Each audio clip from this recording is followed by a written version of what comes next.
the depth of the lake and the ripples and the beautiful reflection of the glacier reminds me of the story of inner life.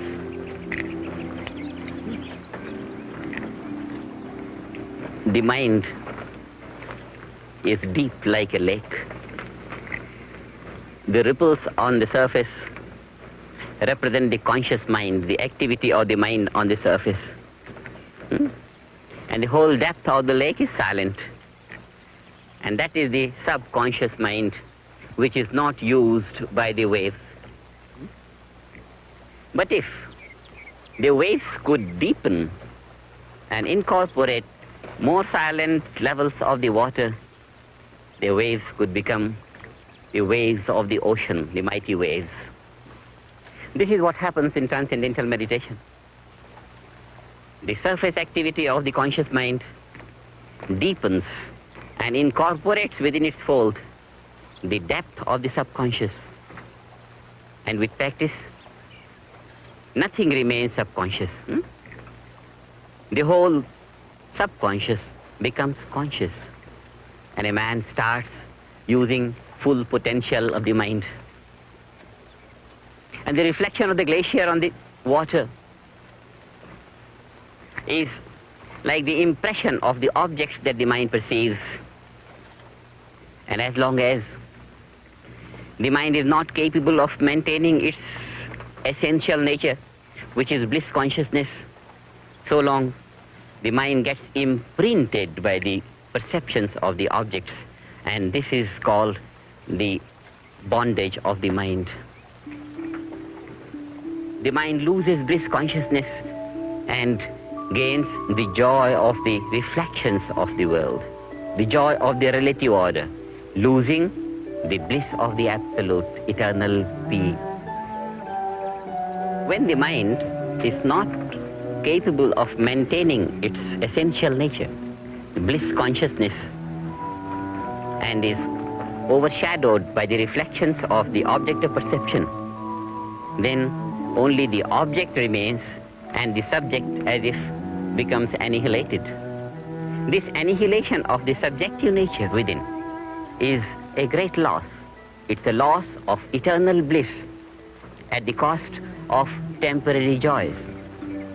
Such a life where the value of the matter dominates is called material life, and the spirit gets annihilated. But when through the practice of transcendental meditation, the mind goes deep within to the source of thought, transcends the thought and gains bliss consciousness, and is capable of maintaining that even when it comes out into the worldly experience of objective nature, then it is called spiritual life, that the spirit is not capable of being overshadowed anymore by the objective experience.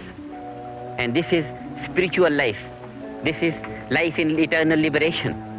And without this, life is in bondage. A great loss. As if loss of £1 billion and gain of 1,000,000. Loss of eternal bliss consciousness and gain of a worldly fleeting joy.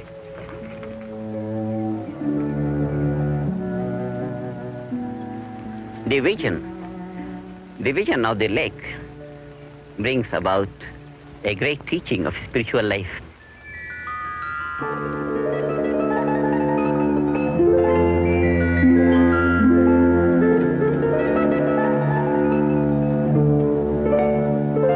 Life is bliss. It's pure existence. Just like the flower is the sap. Different layers of manifestation of pure existence, pure being, absolute consciousness, pure intelligence. This is what life is. And as it expresses itself, it expresses in layers of existence, layers of energy, layers of intelligence, layers of bliss, happiness. This is life.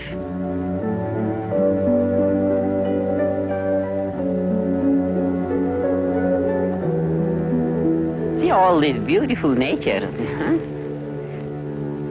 People in their sad and miserable moods, in their stressed and strained life, even if they come out to this beautiful nature, they can't enjoy. What is needed is the bliss out of transcendental meditation, the joy, the happy mood.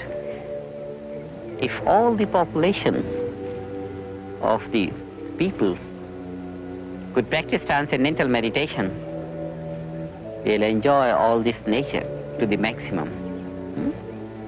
We are going to create a society free from suffering and stress and strain.